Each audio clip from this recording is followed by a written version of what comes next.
Many people die at 25 and aren't buried until they are 75. Heard this somewhere?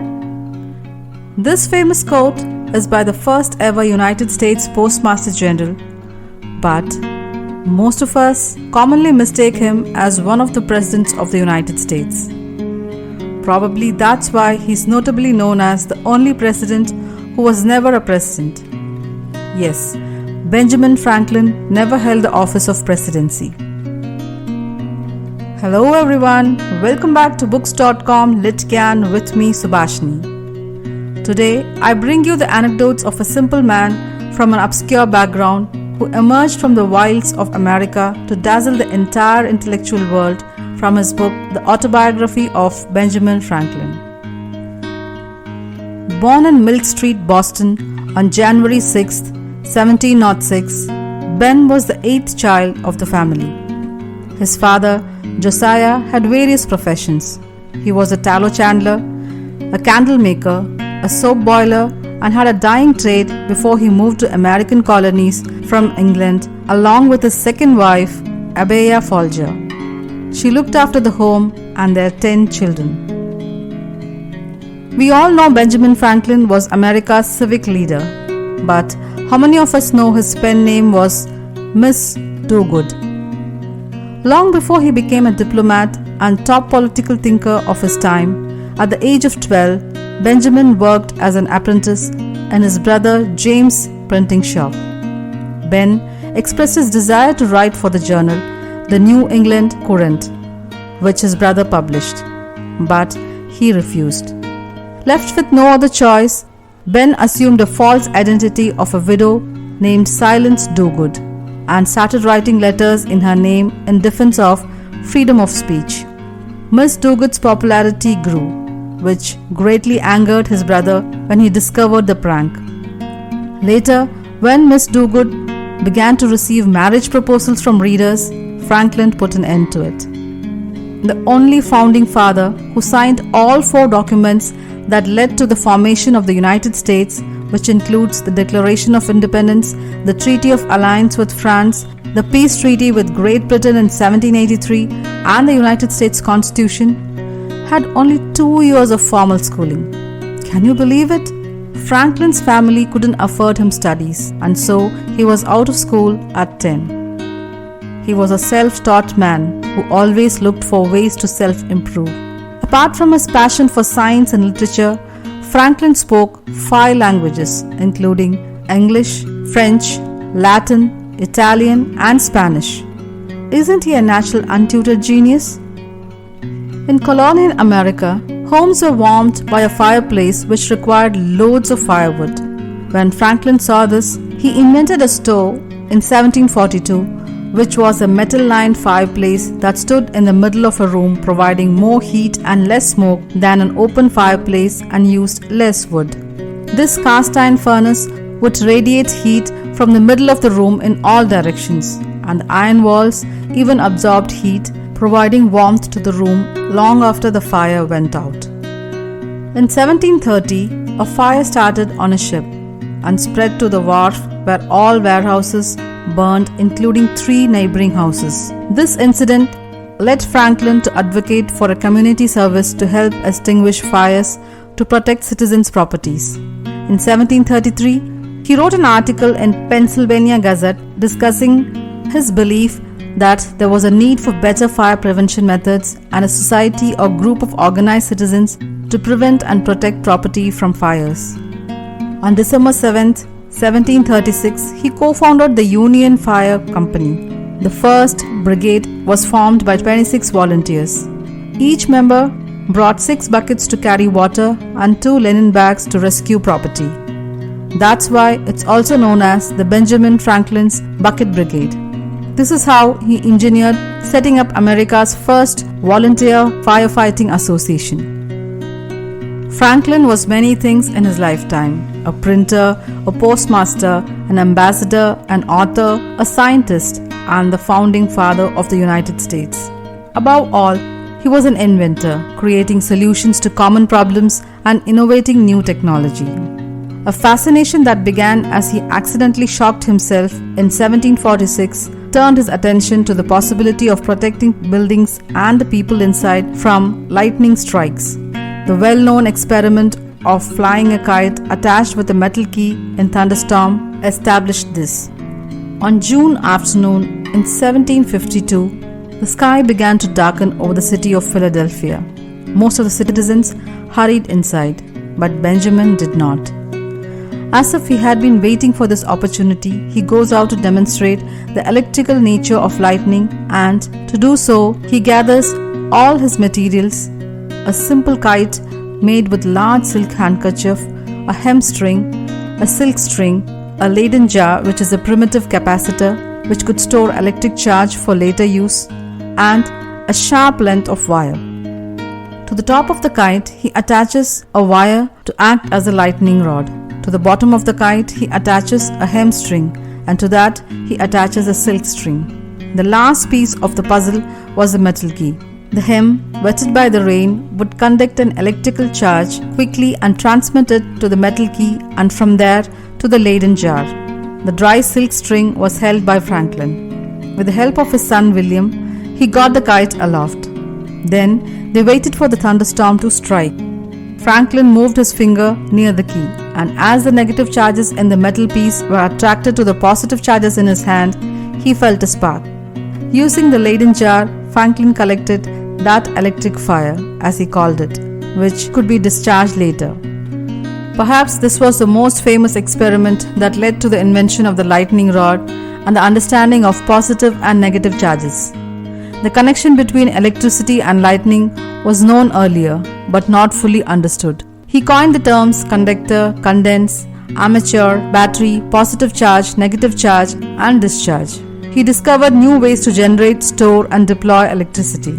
He showed that electricity was a single fluid with positive and negative, or plus and minus charges, and not the traditionally thought two kinds of fluids. After this successful demonstration, Franklin continued his work with electricity, going on to perfect his lightning rod invention. In 1753, he received the prestigious Copley Medal from the Royal Society in recognition of his curious experiments and observations on electricity. He was eager to understand the inner workings of the universe and devised clever means to use his scientific understanding to advantage through his invention and innovations. Including his risky experiment with the kite, Franklin did several others. They too were dangerous, so much so that he nearly died twice. Once when he tried to use electric shock to cure a man of paralysis, and another time when he tried to kill a turkey with electricity. During his days, catheters were rigid metal tubes and quite painful. John, Ben's older brother, suffered from kidney stones, and this inspired Ben to invent a better catheter in 1752 to ease his brother's discomfort. He devised a flexible catheter made of hinged segments of tubes, making it easy to insert and remove. He had a silversmith made this design, and then he promptly mailed it off to his brother. His was an ever-curious mind, wanting to know how far he was traveling by carriage during his role as a postmaster between Philadelphia and Boston. Though the concept of odometer dates back to ancient times, Franklin created his own version. His concept was to attach a geared device to the rear wheels of his horse carriage to determine the circumference of the wheel, the number of revolutions required to travel a mile, and have the device register the distance traveled. Every 400 revolutions made by his carriage wheel would cause the device to click ahead 1 mile, that is 1.6 kilometers. Of all my inventions, the glass harmonica has given me the greatest personal satisfaction, wrote Franklin about the musical instrument he designed in 1761. Inspired by English musicians who created sounds by passing their fingers around the brims of glasses filled with water, Franklin worked with the glass blower to recreate the music in a less cumbersome way. While it is still unclear who actually invented the instrument, Franklin is known for perfecting the glass harmonica. His design was so innovative and unique that Beethoven, Strauss, and Mozart composed pieces for it. As we saw earlier, Franklin was a great lover of books. As a child, he saved every penny to buy books. He even turned vegetarian at 16 to conserve money for more books, and by late adulthood, his home was jammed with floor-to-ceiling bookshelves. Though at 5 feet 11 inches, Ben was actually on the taller side, but reaching books on high shelves was a challenge. So, in 1786, the ever-resourceful Franklin solved his problem by inventing the long arm, which is simply a wooden pole with two grasping fingers at the end. By pulling on the cable, he could bring the fingers together to grip a book off a high shelf.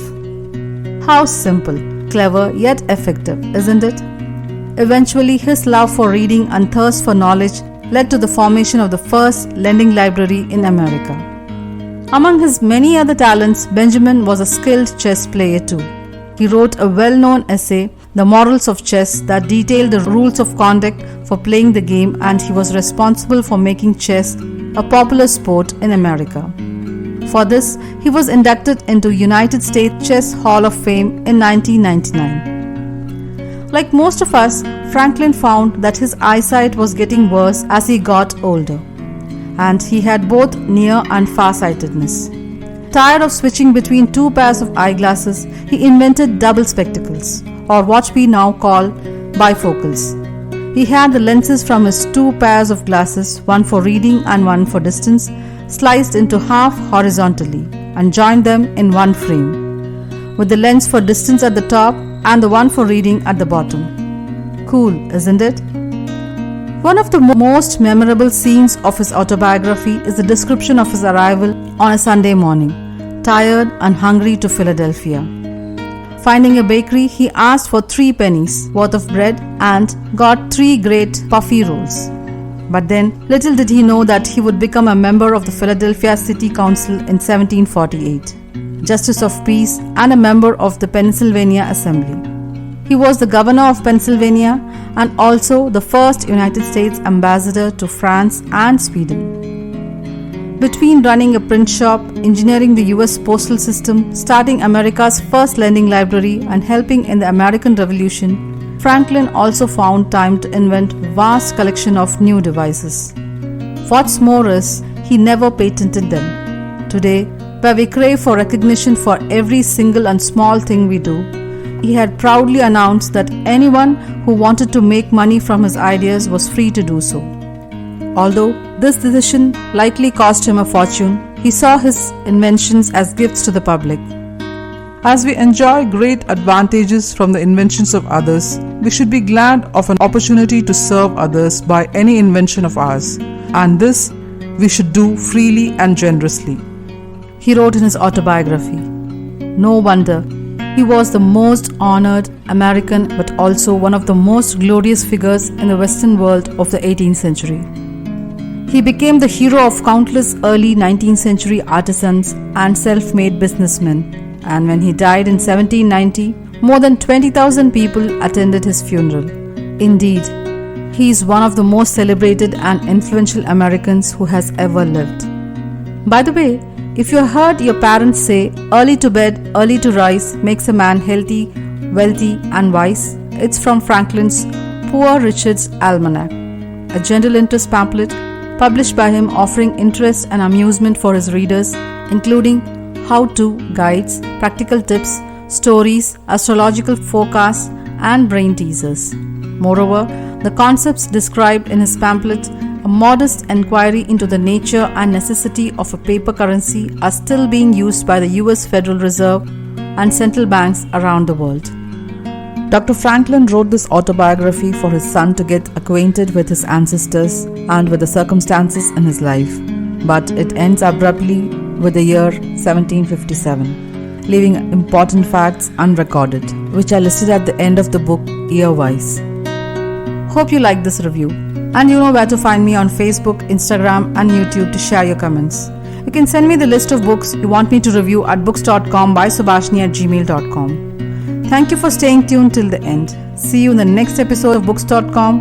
Till then, sayonara.